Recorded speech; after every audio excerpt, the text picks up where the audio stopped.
Hi, everyone. My name is Marina, and I'm very pleased to be here with you. First of all, I want to thank you for the opportunity to present the article that I wrote with my colleague, Cynthia Feitosa. And the article focuses on women's networks, climate resilience, and agroecology in Brazil.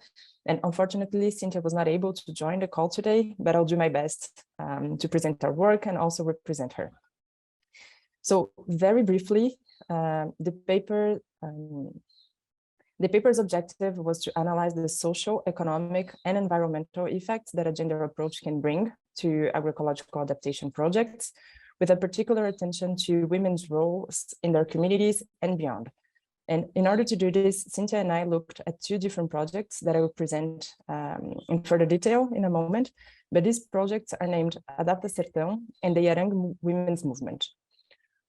What caught our attention initially was that in our literature review, we found that agroecology was pointed out as one potential solution to increase communities' resilience to climate change, while also addressing gender inequality. So we decided to look into this potential cross-cutting solution and to disentangle its potential various benefits. Before we dive into the presentation, I think it is important to give two key definitions. So the first is regarding agroecology. I know that there is no consensus regarding one definition, one global definition of agroecology, but we adopted the more common description of agroecology in the literature that mentions it as a science, a movement, and a practice. And as a science, it focuses on how different components of the agroecosystem interact, and it also attributes high value to local knowledge. And as a social movement, it has multiple functions besides food production. Mairi mentioned that some of the global projects work with agroforestry, so I think you might know this better than I do, but agroecology goes beyond food production, and it also promotes social justice, it strengthens identities and cultures, and as well as the economic viability of the rural areas. And finally, agroecology also is a practice as encompasses a set of production techniques, including crop combination, rotation, diversification, managing biodiversity through independent farmer seed systems, and etc. I think what I want to highlight here is the very political aspect of agroecology in Brazil, as for those that are practicing, studying, doing research, and working with this field. For them, this is a project that is challenging the unequal power structures. It's not only a substitution of inputs. There is this very political perspective. And when I mentioned challenging unequal power structures, may they be in relation to gender, that is the focus of the article, but it can also be in relation to race, identities, and etc. The other definition that I think is important to give you is what we mean by a gendered approach.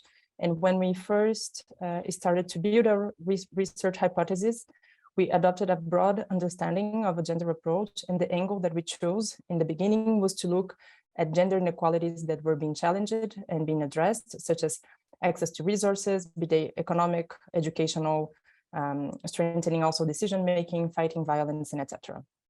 So it was very broad in the beginning. Now, having said this introduction, I think now I'll turn to the specifics of the article, and the presentation is divided into three parts. So first, a very short historical context of the approximation of the agroecological and feminist movements in Brazil. Secondly, a presentation of the two projects that we analyzed, and then in the end, an analysis of what were the specificities of this gendered approach in both projects, what were their outcomes, and what lessons we think we can be applied in other countries, in other contexts. So regarding the historical context, agroecology is expressed as a movement of resistance to the current development model and its social, cultural, environmental, and economic problems. And it represents peasants' struggle for autonomy from agribusiness. And one might think that this in itself should give agroecological processes an emancipatory character to all people. But actually, when we look at the field and when we deepen this analysis in relation to the condition of women farmers, we observed that this emancipatory character that we should be expecting, it actually leaves something to be desired. And many times the projects and initiatives with an agroecological perspective, they are not advancing in their proposals the emancipation of women, who most of the time are deprived of power, even inside their own families. So one thing that the feminist movement started to do in Brazil, it was to question this notion of family when we were talking, when they were being approached as project beneficiaries, because part of the organizations that were working with agroecology, they believed that by working with the family as a unit, they were working with this emancipatory perspective for women, but it was actually naturalizing like this notion as family as a whole. They thought that it meant that they were working with all the members of the family, when actually in practice, because women do not enjoy the same rights as men just by the virtue of being a member of the family, they realized that there was an issue there. So they noticed that treating family as a unit was actually perpetuating these unequal power relations that women farmers suffer, even in their family relationships. And I think it is also related to the Brazilian historical context, but we had a dictatorship until 85. So both agroecological and feminist movements, they got stronger after this redemocratization process in Brazil after the 80s. And this was built slowly, separately, and it was only on 2004. I mean, they were collaborating previously, but it was 2004 that marks this moment where they really meet these two movements. And in 2004, the agroecological movements, they organized the first national seminar on gender and agroecology. And after a lot of debates, they decided to create a specific working group on gender inside the main agroecological organization in Brazil, that is the National Articulation on Agroecology. And I mentioned that there were a lot of debates because there was this question: if we create a working group on gender, does this mean that all the women's issues, they're going to be discussed apart from the other topics? How do we integrate this conversation in a cross-cutting way? But what was important was that by creating this group, women got, I mean, they got stronger and they were not segregated, because actually the strategy was for them to meet prior to the other meetings. So if there was this national plenary of the National Articulation on Agroecology in Brazil, what they would do is that they always meet half a day prior to the national plenary. So they are very aligned, and then they kind of spread into the different groups. So they are able to bring this gender perspective into the other topics. So they are not apart. They work well as a group, but they are also bringing this strategy of spreading like this gender lens into the other topics. And I think that's what is interesting in this case. And I think that the key message here is that this strong cohesion that women were able to develop, and also that allowed them for advocacy, and that also allowed them to advocate for their needs in these different spaces.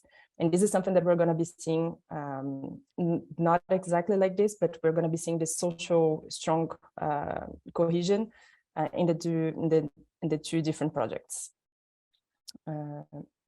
So the first project that I want to present is Adapta Sertão. This is the state of Bahia. This kind of purple area is the Caatinga, which is it's known for being a dry area. And the project was actually implemented in this area here, which is the Bacia do Jacuípe, so the Jacuípe Basin. This is the river Jacuípe. And we're going to be talking about one specific village, that is Pintadas. So there is the Caatinga, that is the what we call biome in Brazil, and then the territory, and then the city.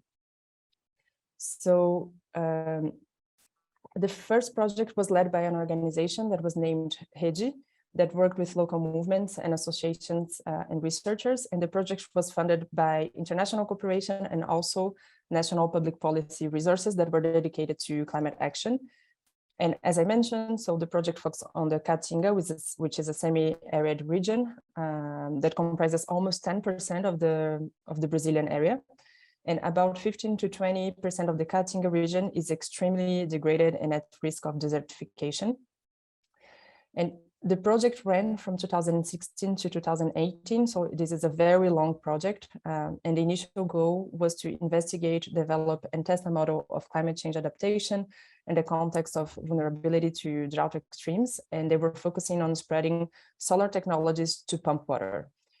The researchers decided to work in this region because they found that over the past 50 years, the climate had become hotter and drier in the territory, and that the temperature had increased by an average of 1.75 degrees Celsius, reaching more than 2 degrees in some of the cities, and that rainfall had decreased by 30%. So this field work and the interviews were done by Cynthia, that is not here today, but she focused data collection on the second phase of the project that took place from 2012 and 2017, which was the period of the longest drought in the northeast of Brazil over the last century. And she looked at the specific projects implemented at this one specific city, that I mentioned, that is Pintadas. So Adapta Sertão sought to improve the adaptive capacity of the families in the Jacuí Basin territory through training, technical assistance, and dissemination of new technologies, such as renewable energy and more efficient irrigation methods. And it demonstrated the benefits of local organizing through cooperatives to increase people's productive potential. It also aimed to promote environmental recovery from the effects of the climate crisis. It is important to highlight that from the beginning, Adapta Sertão was shaped by a gender analysis involving women and asking them about their productive role and aspirations, giving them access to credit and technologies. And one example was their possibility to transform their products, fruits that they were already planting and collecting, to add value to them. And they were also supported to have access to markets. This is one thing that I'm also going to be highlighting in the next project, but it's the valorization, valuing activities that women were already doing. And it is of equal importance to highlight the community aspects and the bonds that were created between these women, because it allowed for the production to gain scale while also strengthening them as a social group. And today, the city's Women's Association manages a restaurant with women that are responsible for managing and operating also a fruit pulp factory, which was also supported by this project. And then moving to the second project is the Iarangues Women Network. So this project actually takes place between the Amazon and the Cerrado, and with this larger map here is the Xingu River Basin. This is the indigenous territory of the Iquipengue, and then these two small triangles are two indigenous communities from the Iquipengue, and they both have women seed collectors. So one thing, as I mentioned, they are working in two villages, and they have named themselves Iarangue, which is a species of ant, of cutting ant. And they are an indigenous women's group that are collecting native seeds.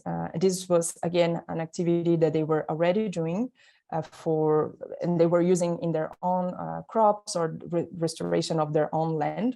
But after they got organized, they were supported by the Amazon Fund. The seeds that they collected, they started to be used to restore degraded areas in the Xingu Basin to recover the region's watersheds and both the Cerrado and the Amazon. Because there's a lot of degradation coming from the deforestation, and a consequence of deforestation and erosion is that there is a deposit of large amounts of sediment in the rivers, which cause silting, and they are destroying the riparian forests that feed the springs. So there is this issue with water provision in the region.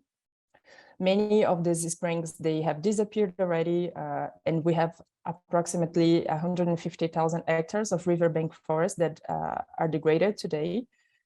And this also leads to a perception of a rise in the temperature. So in Mato Grosso, which is the state where this indigenous territory is located, it was noticed between 2000 and 2010, an increase in the temperature by almost half degree, which is enough already to deregulate the rainfall regime. And if we consider the already deforested areas around the indigenous territory, there is a potential temperature increase of 6 degrees. So it's pretty much urgent to restore these areas. This project was funded by international cooperation and valued this activity of collecting seeds that was already part of their daily lives, as I mentioned. And what was new was the valorization of this work economically, socially, and environmentally through the creation of this seed bank, and also by linking them to seed markets. So there is this aspect of making this work more tangible, countable, and gaining scale.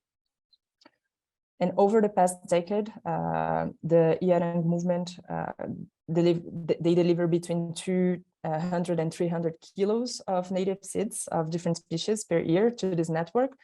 And some of the seed buyers are large-scale farmers in the region who have the legal obligation to recover part of their land as permanent preservation areas. I can give more details about the projects, but now I just want to make the links between these two projects so that we can draw some conclusions, or at least think about some common aspects between them. So what constituted the gender approach in the projects analyzed? So I think that, as Mairi also mentioned in the introduction, there is this very holistic approach. So these different, I mean, I try to categorize them in the article and also for the explanation, but they are very much interwoven and connected. They are not working separately. There is not one economic component, social component, because they're all always feeding each other. But I think it's worth highlighting these 3 points. So first, women and their networks, they were seen as change agents and they were seen as protagonists. So the research teams that were working on the ground with them, they were asking about their needs, how they wanted to be organized, what they aspire to, and they supported them to get where they wanted through training, infrastructure, and also technologies, be they social technologies. So there is also, as I just mentioned, this perspective of valuing their work that is often seen as domestic, as part of their obligation, and making it visible and tangible, and to be taken into account as a productive activity. There is also the economic empowerment aspect. So they were given access to credit, technologies, and infrastructure. In the case of Adapta Sertão, it was built, like a small factory was built for them to transform the fruits into fruit pulps that then they were able to sell to schools. Or the seed bank, which is a small house, but there is just one place where they can store the seeds. And now they have revenue through their activities, and they also have the freedom and the power to choose how to use the revenue. And lastly, I think the political empowerment, as they were invited to participate in meetings, also knowledge exchanges, and they have a better understanding of how to access public policies to support them.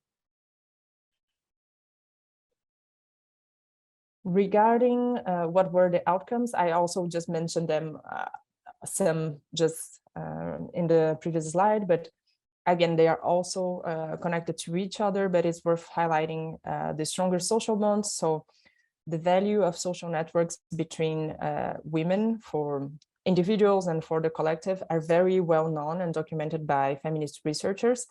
And a group approach is able to enable women to benefit from economies of scale, as I mentioned in both projects. And this helps them to increase their power in their communities. And it is also important to highlight a social aspect that is not related to the economies of scale. But when we were interviewing these women, Cynthia and I, we heard a lot about how these moments of when they were working together, it was important for them. They were not only talking about the work, but they were talking about the school of their kids, traditional medicine, family recipes, and etc. So it is strengthening the social bond, not only for not only thinking about the economic end side of it. When we talk about economic empowerment, there is a significant extra income for the women involved in both projects. For the women Pintadas, this was a key motivation. And they were also able to diversify the land use of their territory, because normally the land was dominated by animal husbandry, which is a typical male activity. And in addition, they were given technical assistance for irrigation, and the irrigation also helped them to spend less time fetching water, because this was one of their activities. They also had access to credit through the cooperative, which was essential again for the pulp factory, also for the seed bank house. And this is the same. This is also the case for the Yarangi, because they also had access to income. They were able to make choices on how to expand this revenue, and sometimes they were spending with daily aspects, or even when they were buying a boat that would benefit the whole community. Regarding the support from public policies, both groups were supported by different public policies. I can also talk a little bit more about that later in the discussion if someone wants to know. I think that it's only important to think that in the case of Pintadas, one of the main policies that was supporting the network was the food purchase program. So it is a program that buys food and production from family farmers and sells them to the most vulnerable people in Brazil. But this policy has been dismantled. There is very, very low budget. It was actually the program changed, but the name of the program was changed recently. And when we talk about the Yarangi, there was also the forest code in Brazil that was that obliged farmers to restore some area, and now the amount of area that has to be restored has been lowered as well. So it makes it's more complicated for them to have this demand of seeds.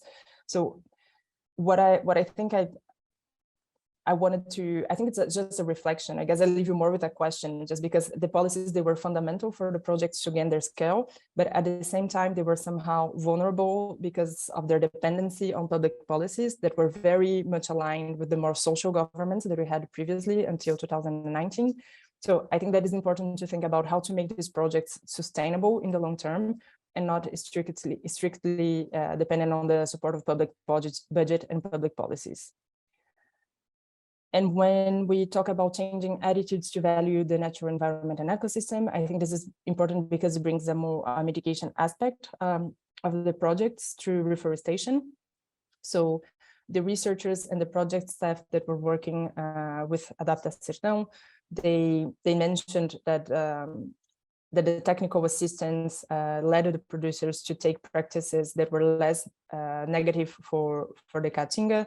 They also noted positive results from regenerative practices and the use of local crops to provide water from vegetation recovery and less extensive land use. And although valuing the Cerrado in Amazon was already crucial for the Yarangis in the territory, there is a recognition that the use and the service value of the environment for the people, its cultural importance, and the critical role that it has in their traditional livelihoods. So moving for the lessons, again, we can talk a little bit more about that in the discussion, but I think very briefly from the beginning, it is important when we are designing the project, it is important to add a gender component to the project. I mean, asking women what are their needs, what kind of training do they want, what kind of education, and also give them access to credit. As we mentioned, also to give them political empowerment, to invite them to meet other women that are working in similar projects to exchange knowledge. Again, to strengthen women's networks socially and economically, as I mentioned before. We also think that the territorial approach helps to value these recovery practices very related to mitigation. And there is this making the invisible visible, as I also mentioned, to take into consideration this domestic work that sometimes is just considered as regular work, but it's also part of the productive economy.